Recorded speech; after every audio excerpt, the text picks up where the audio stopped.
So now the next type of modification, that is our, so first one is your N-terminal C-terminal modification, second one is your signal peptide, cleavage of the signal peptide, and third one is your the individual amino acid modification. Now the fourth one, the fourth type of modification is your carbohydrate chain attachment.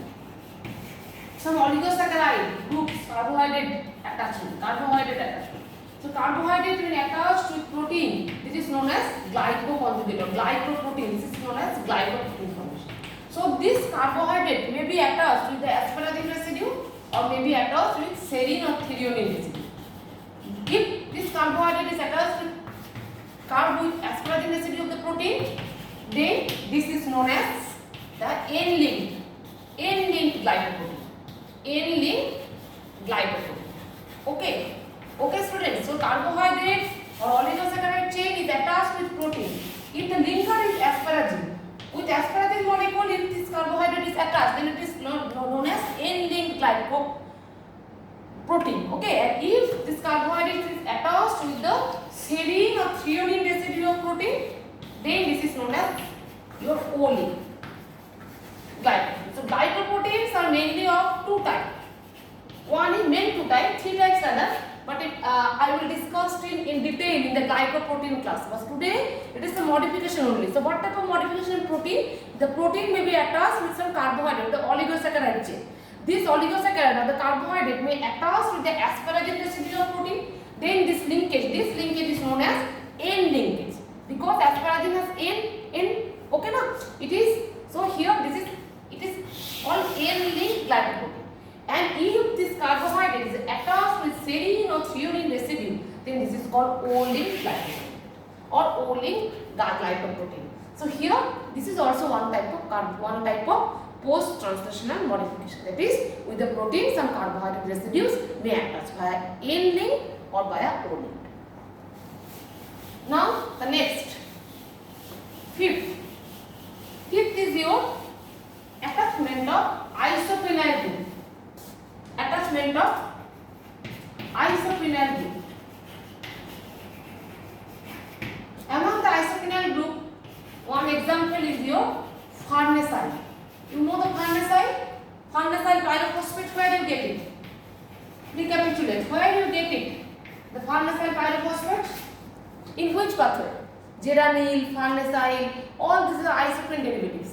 And these we get in the cholesterol biosynthesis pathway.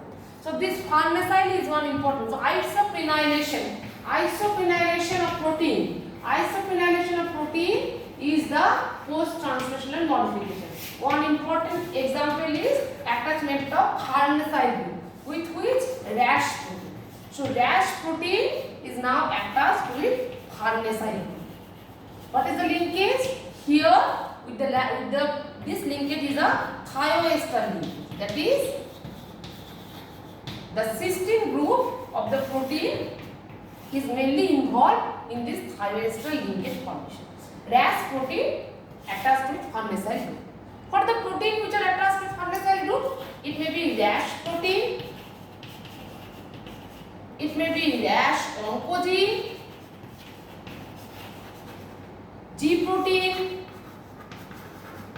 lamine. All these are proteins which are farnesylated or isophenylated rather. So this is one important example of post-translational modification. One important thing is that this rash proto-oncogene, after farnesylation, it is converted to oncogene. So rash proto-oncogene rash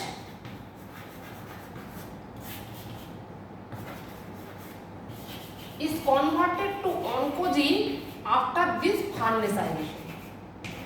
So if this farnesylation is blocked, then rash proto-oncogene cannot be converted to oncogene. So this carcinogenic phenomena of rash will be blocked. This is one important thing which can be utilized by in your chemotherapy, in your anti-cancer therapy. If we block this farnesylation step, then rash proto-oncogene cannot be carcinogenic. So this is one important This phenomena can be utilized as an anti-cancer therapy. So this is the isoprenylation. So what isoprenylation? Isoprenylation, the most common example of isoprenylation is farnesylation. Okay, so farnesyl group, where do we get this farnesyl group? In the cholesterol biosynthetic pathway. Now this farnesyl group most commonly attached with this protein like RAS protein, like your RAS oncogene, G protein and lamin. So RAS with farnesyl group. So this is one example of post-translational modification, that is isoprenylation. Fifth one. Now the sixth one, that is your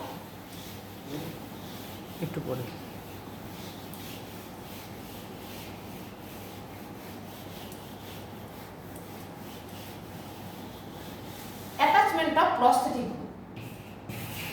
Prosthetic group attachment.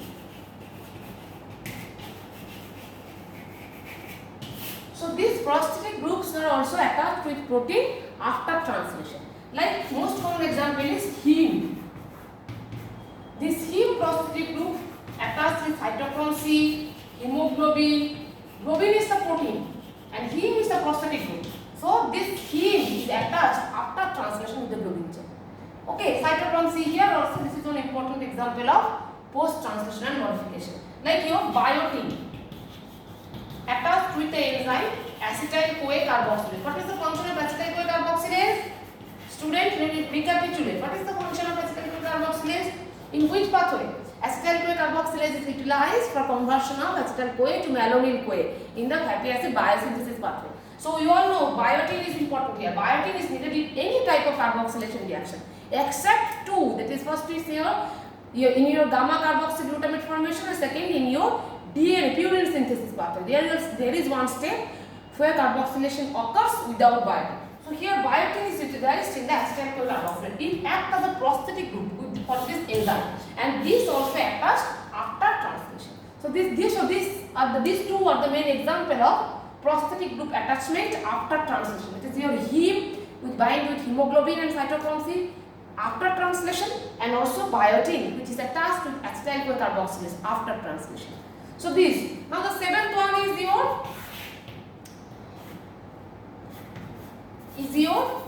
some modifications, that is your size modification.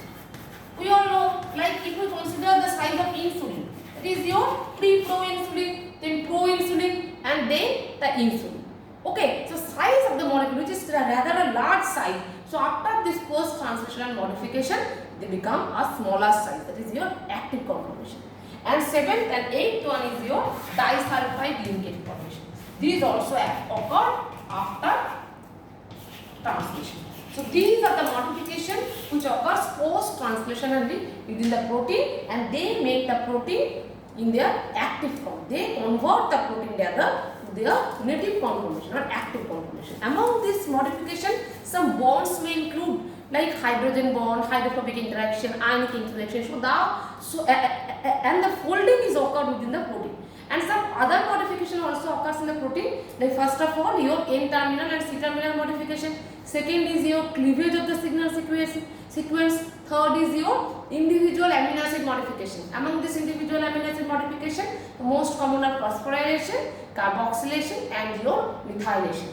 Next is your oligosaccharide chain attachment. It may be attached with the protein by N linkage or O-linked, N-linked or O-linked. And the fifth one is your isoprenylation of protein can occur, and the most common example is farnesyl group which is attached with the RAS protein. And now the other, that is your prosthetic group attachment, some size modification can occur and some disulfide linkage can occur within the protein, and now they are completely, this type of modifications occurs in the protein after translation. Okay.